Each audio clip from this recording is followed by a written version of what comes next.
Hello guys, welcome to our YouTube channel Enlighten Environment. So in this video we will discuss about global water resources, which is basically part of section 4 water resources and environmental hydraulics. तो चलिए शुरू करते हैं।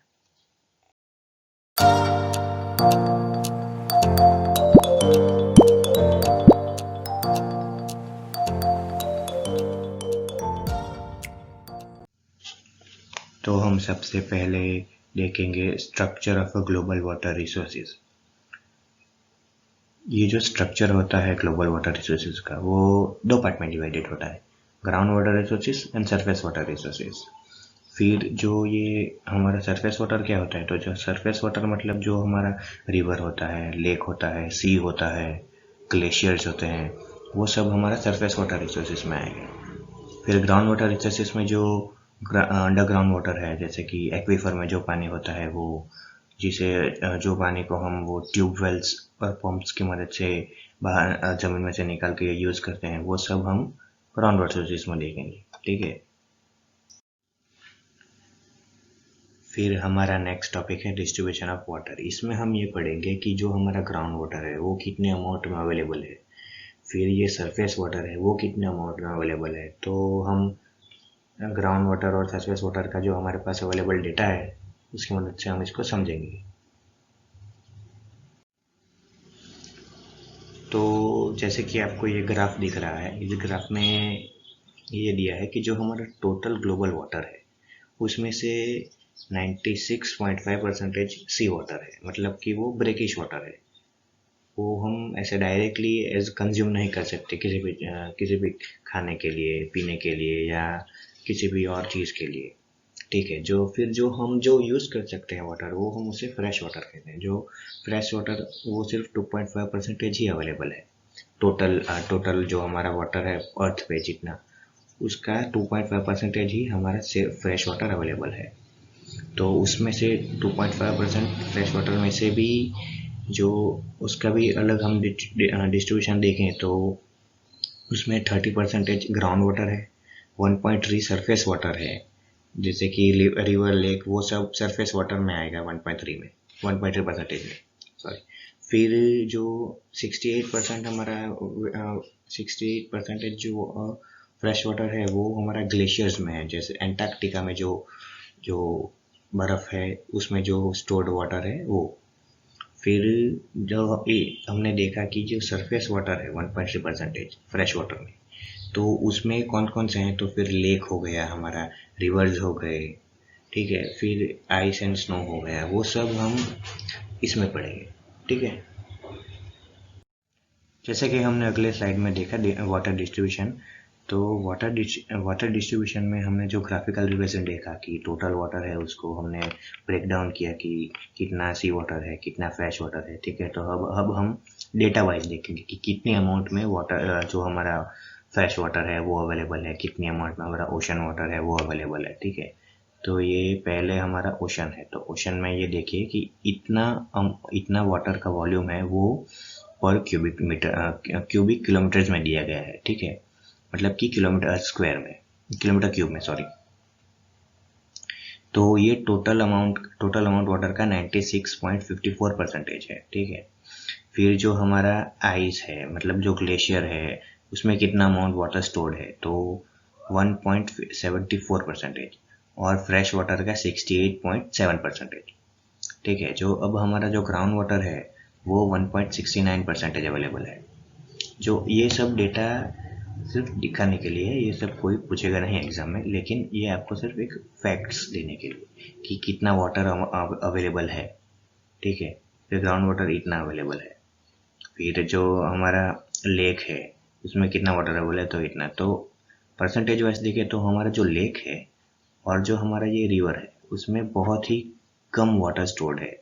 Total water के percentage के हिसाब से देखें तो इसमें सिर्फ 0.002 और 0.013, और फ्रेश वाटर तो 0.007 ही है। इसलिए हमारा जो फ्रेश वाटर में जो हम बात करते हैं कि रिवर और लेक में सबसे ज़्यादा है, ऐसा नहीं है। उसमें सिर्फ बहुत ही कम अमाउंट में फ्रेश वाटर अवेलेबल है। ठीक है।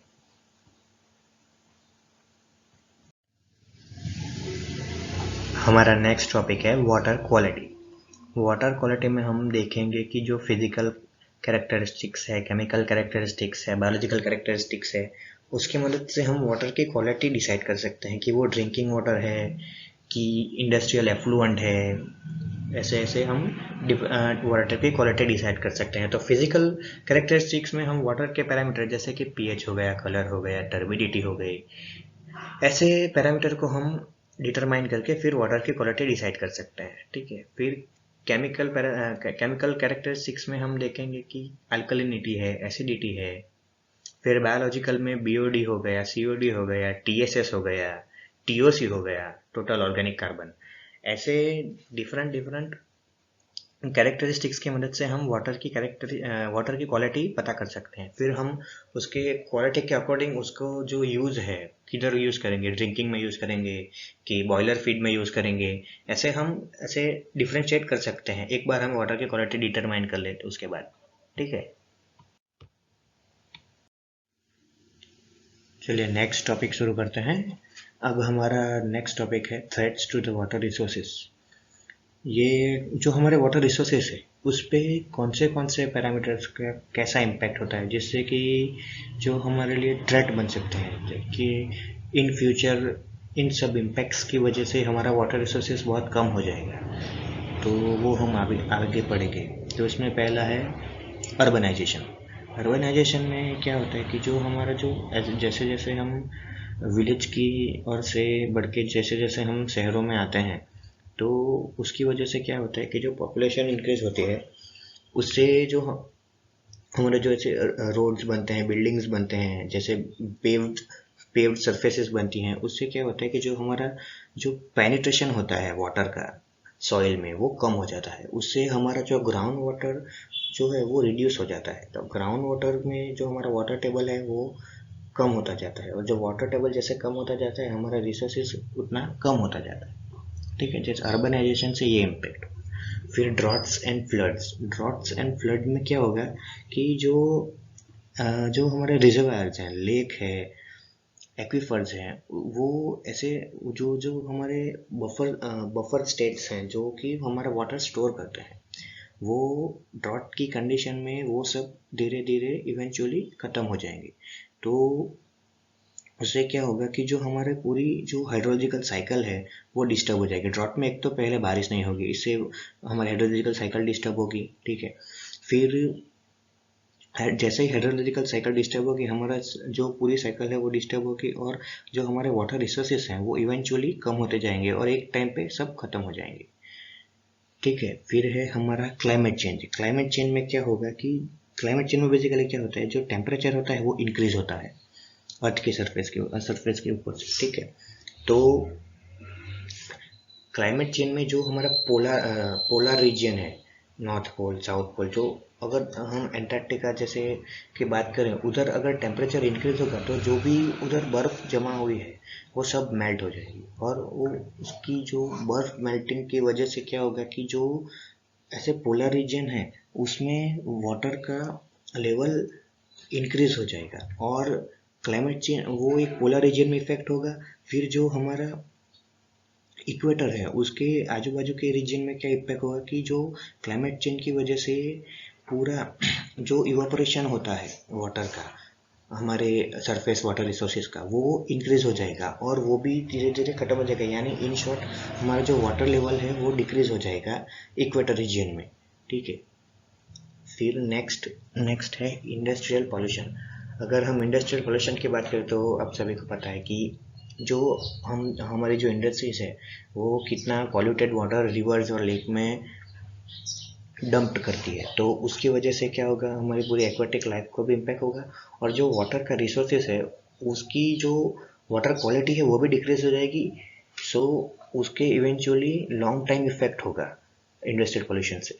ठीक है, फिर डिफॉरेस्टेशन में क्या होगा, तो जो डिफॉरेस्टेशन की वजह से पेड़ कम हो जाएंगे एक तो पहले, तो अगर पेड़ कम हो जाएंगे तो बारिश कम होगी।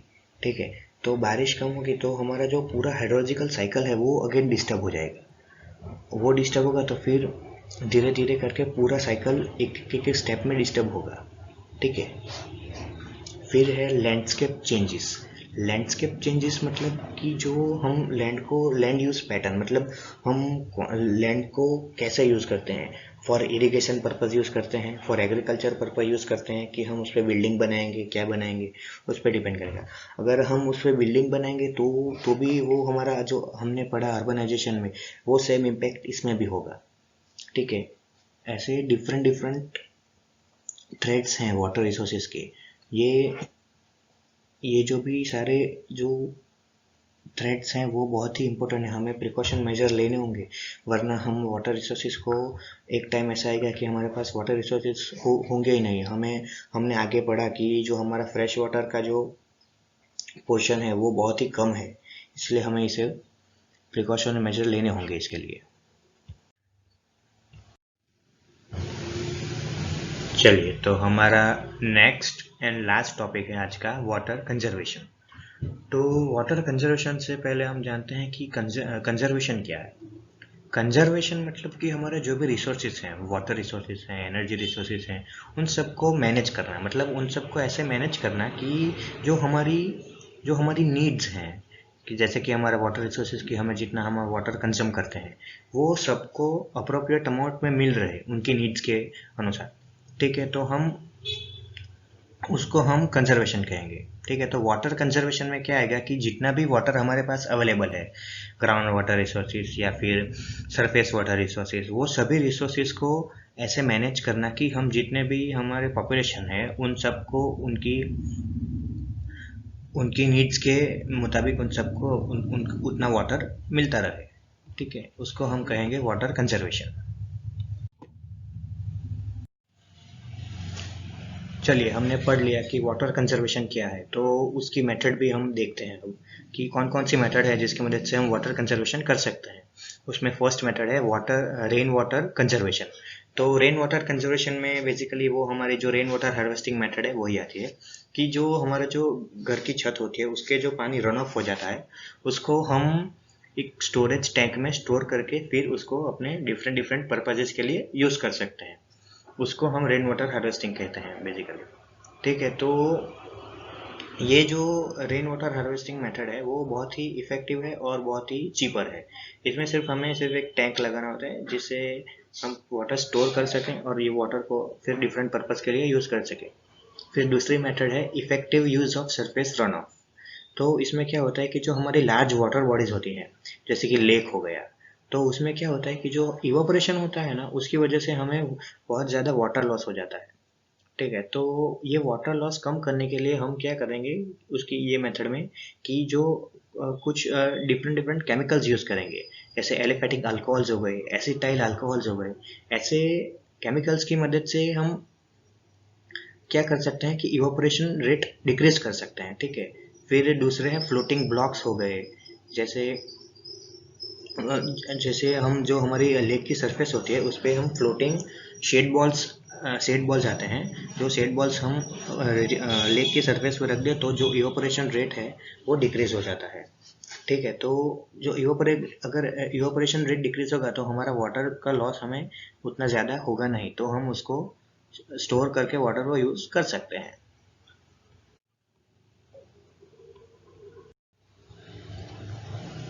हमारी लास्ट मेथड है इम्प्रूविंग ग्राउंड वाटर स्टोरेज। तो बेसिकली हम ग्राउंड वाटर कंजर्वेशन के लिए ये मेथड यूज़ कर सकते हैं।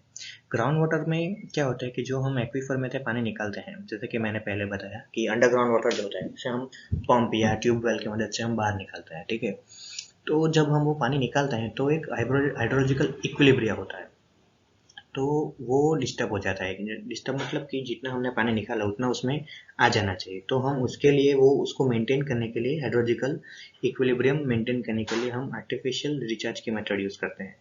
आर्टिफिशियल रिचार्ज की मेथड में हम क्या करते हैं कि जो हमारा वो जो वाटर होता है उसको हम ग्राउंड परकोलेशन होने देते हैं, उसका ग्राउंड पर परकोलेशन होने देते हैं। तो उसके लिए हम क्या करते हैं, तो हमारा जो फ्लैट एरिया होता है उसके लिए हम बेसिन कंस्ट्रक्ट करते हैं, फिर जो डैम कंस्ट्रक्ट करते हैं। ठीक है, वो सब हम कंस्ट्रक्ट करते हैं ताकि जो हमारा पानी है वो ग्राउंड में परकोलेट हो सके। ठीक है, तो जो ग्राउंड में वाटर है उसका जो हाइड्रोलॉजिकल इक्विलिब्रिया है वो मेंटेन रहेगा। ठीक है, और ये सब मेथड हमने बात की कि वाटर कंजर्वेशन मेथड, ठीक है। ये सब मेथड को हम इफेक्टिवली यूज़ करके अच्छे से वाटर कंजर्वेशन कर सकते हैं, ठीक है। So that's it for today guys, thank you for watching, please subscribe to our YouTube channel, keep sharing, keep learning, thank you.